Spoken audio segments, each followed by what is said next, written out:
casi desde que nació, las convulsiones eran prácticamente diarias para una niña que hoy tiene 13 años de edad y que hace un buen tiempo viene utilizando como parte de su tratamiento el consumo de aceite de cannabis. Su madre nos cuenta el testimonio.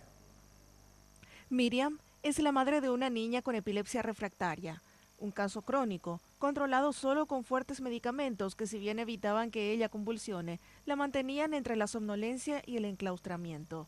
Esto cambió drásticamente desde hace algunos meses, cuando sumaron el aceite de cannabis a su tratamiento. Convulsionaba hasta a veces 200 veces por día. O sea, era mucha angustia después de años y años de probar medicamentos de todo tipo. Hoy, con el aceite, ella bajó entre 85 a 90% sus convulsiones. Al no convulsionar más, ella ahora está creciendo como si hubiese nacido recién. Empieza a hacer cosas que hace un bebé, ¿verdad? No sé, agarra el vaso con la mano y lleva a la boca. Nosotros no sabemos cómo festejamos eso, ¿verdad? Se sienta al lado de la hermana frente a la computadora y se estira porque ella también quiere mover el mouse de la misma manera que hace su hermana. Agarra el teléfono y procura sacarse fotos porque le encanta ver su imagen cuando va a salir en la foto.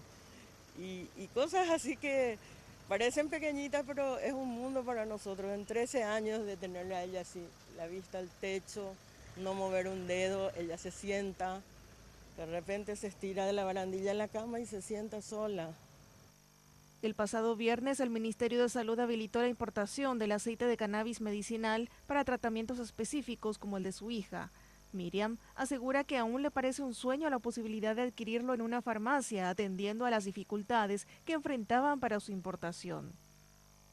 El primer frasco pagamos como 5 millones para que nos pongan acá en Asunción. Conseguimos asociarnos entre varios padres y hacer un pedido, entonces en los gastos de envío por lo menos podíamos repartirnos entre todos y nos abarataba. Y llegamos a conseguir, o sea, de 5 millones a 1.800.000, ya fue un logro. Pero teníamos otra vez el inconveniente, ¿verdad? Que entre el envío llegaba aduana tiene su burocracia, devolvían el medicamento y nos quedábamos sin él. Entonces teníamos demasiado problema. En el caso de Miriam, ella no considera la posibilidad de cultivar su propio cannabis y fabricar el aceite como alternativa válida, pero tampoco condena a quienes lo hacen. En su caso, prefiere adquirir el medicamento elaborado con todas las garantías de seguridad por el bien de su hija. Yo no estoy en contra del autocultivo. Las personas que se animan y quieren arriesgarle a su hijo a eso, bien, o sea, pero yo personalmente no me atrevo a plantar una plantita, a esperar que crezca, a cocinar. No me atrevo. O sea, nosotros justamente es eso, ¿verdad? Esa seguridad de tener un certificado de la FDA, que es la que controla los medicamentos en Estados Unidos.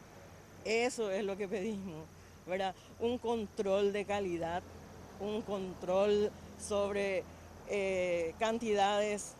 Yo, por ejemplo, sé que le compro a mi hija un frasco que me dice que contiene 5.000 miligramos. Yo puedo con el doctor, porque tampoco hacemos nosotros, ¿eh? Ojo, son los neurólogos los que nos están ayudando. Como el caso de su hija, son más de 120 los pacientes con epilepsia refractaria en el país que ya están viviendo mejorías con el aceite de cannabis.